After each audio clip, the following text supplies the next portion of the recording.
और देखते ही देखते हाथी गायब हो गया। हाथी के साथ साधु भी गायब हो गया। अब आप सोच रहे होंगे मैं क्या बोल रहा हूँ, साधु गायब हो गया, हाथी गायब हो गया। तो मैं बात कर रहा हूँ जिस कहानी को मैं पढ़ रहा हूँ उसके अगले वीडियो के बारे में। अभी तक आपने देखा कि 100 पेज तक का मैंने अपनी कहानी बताई थी। अब हम बता रहे हैं, बिल्कुल फाइनल है, इसमें आपकी कहानी खत्म हो जाएगी। होता है क्या है, पिछले वीडियो जो था दीवार में खिड़की रहती थी उस पर आधारित था वीडियो, तो हमने कुछ पढ़ा था तो आपको शेयर किया था हमने। अब उसके बारे में हम शेयर करने वाले हैं। ठीक है, अगला चैप्टर में हमने क्या पढ़ा। देखिए, इस किताब की सबसे बढ़िया और ख़ास बात ये है कि जो है इस किताब को जो आप पढ़ते हो तो रघुवर प्रसाद जी से आप कनेक्ट करते हो। उनकी लाइफ में जो जो चीज़ें होती रहती हैं उससे आप कनेक्ट करते हो। तो हमारी कहानी कुछ ऐसे एक पारिवारिक आदमी है, घर में उनके मम्मी, एक छोटा भाई है और काफ़ी गरीब है। जैसा कि पिछली कहानी में बनाया था, उनका नया नया गौना आया था, किराए पे रहते थे। एक कमरा था, एक कमरे में ही जब उनकी मम्मी आ जाती थी तो कैसे वो एडजस्ट करते थे लेटने में, उनका भाई कैसे लेटता था, ये सारी चीज़ें खटिया डाल के 2 पार्ट बना लेते थे कमरे के पीछे 2 पार्ट कर लेते थे। कुछ लोग खटिया के दूसरी तरफ लेटते थे। तो इस तरीके की चीज़ें थी। तो इस कहानी में काफ़ी चीज़ें आती हैं और जाती हैं। इसमें हाथी का इम्पोर्टेंस दिखाया गया है कि हाथी से स्कूल को आना और जाना, ये सारी चीज़ें थी। स्कूल गए तो स्कूल में प्रधान अध्यापक कहते हैं कि भैया आप हाथी से जो आते हो बच्चों को दिक्कत हो सकती है, क्या हो सकता है कि हाथी गुस्सा आ जाए तो बच्चों को नुकसान पहुंचा दे सकता है। तो इस पे भी बात करते हैं वो लोग। ठीक है, इसके अलावा भी खासकर वो जो खिड़की के अंदर जो चीज़ें होती हैं, जो खिड़की के फांद से, तो एक फैंटेसी सी बन जाती है कि जैसे आदमी सब सोचता है ना, जैसे एक दंपति होता है, सोचता है कि कहीं घूमने चले, कहीं पार्क में चले, कहीं नहाने चले, झरना देखें, नदी देखें, और एक खूबसूरत सी कहानी, बिल्कुल सपनों की भरी ज़िंदगी होती है खिड़की के पार। वहाँ एक दादी भी होती हैं जो उनको बीच बीच में चाय पिलाने लगती हैं। इवन वो दादी इनको सोने के कड़े देती हैं। मतलब काफ़ी फैंटेसी की कहानी है। तो आगे चलते हैं। एक ऐसी कहानी चल रही होती है, बीच में साधु होता है।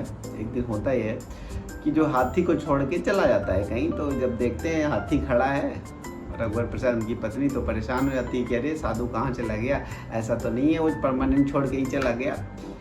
ठीक है, तो परेशान होती है, देखती इधर उधर। एक नया कैरेक्टर जुड़ता है। फिर एक बच्चा होता है जो पेड़ पे चढ़ के बीड़ी पीता है। तो उसका नाम नहीं दिया है, बस उसको वो पेड़ पे चढ़ के बीड़ी पीने वाला, छुपके बीड़ी पीने वाले बच्चे का नाम दे के रखा है बच्चे का।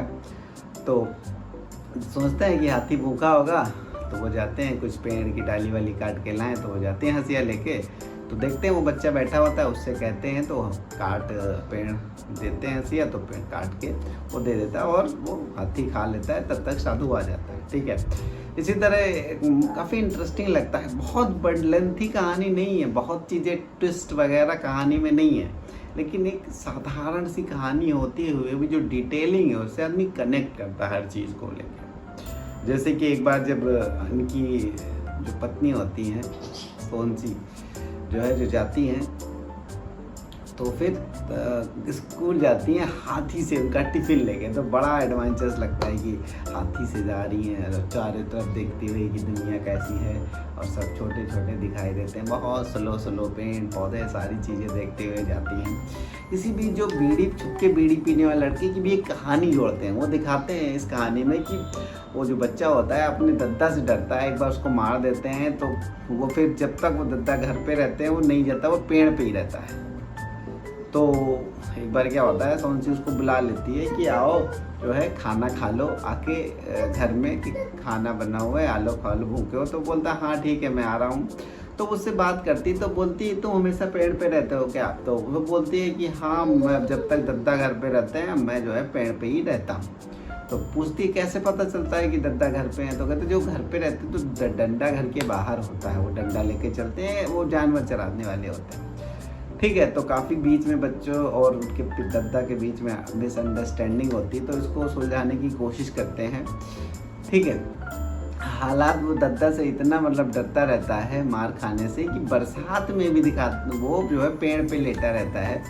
तो जब खूब तेज़ बारिश होती है तो ये परेशान होते हैं कि देखें कहीं पेड़ पे तो नहीं बैठा है, तो वो जाते हैं तो देखते हैं वो पेड़ पे ही रहता है, नहीं पेड़ पे रहता है। तो बोलते हैं ये रघुवर प्रसाद जी कि आ जाओ, घर आ जाओ, भीग रहे, तो बोलता है नहीं मैं इंतज़ाम लेके आया हूँ, मैं भीग नहीं रहा हूँ, बोरा वोरा मैंने डाल रखा है, मैं भीग नहीं रहा हूँ। तो इस तरह की कंडीशन होती। फिर एक दिन क्या होता है, ये रघुवर प्रसाद जी दद्दा को बुलाते हैं, बात करते हैं और उनको जो है अपनी वो जो खटिया बताई थी ना, खटिया जो कमरे में रहती है उसको छुपा देते हैं। छुपाने के बाद उसके पीछे छुप जाते हैं। तो ये बुलाते हैं उस लड़के को, तो फिर बात करते हैं। तो कहते हैं अगर दद्दा तुमको नहीं मारेंगे तो क्या तुम घर जाओगे? तो बोलता हाँ जाएंगे।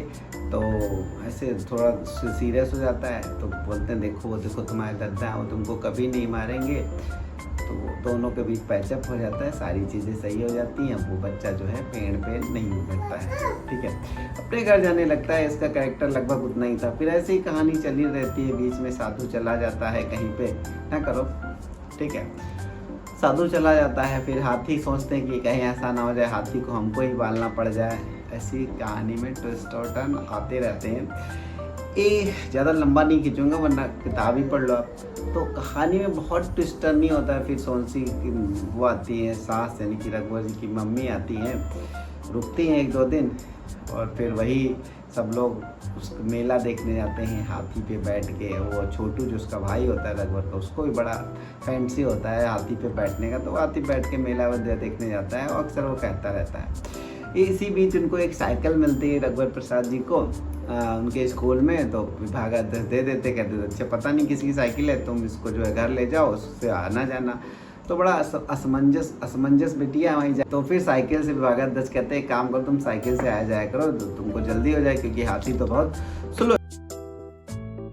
तो फिर साइकिल से 1-2 बार आते हैं। तो जो साइकिल से आ जाते हैं तो फिर वो हाथी भी आ जाता है। तो दिक्कत होती है। अब ये सोचते हैं क्या किया जाए कि हाथी भी आ गया है और वो भी हो गया, करते हैं।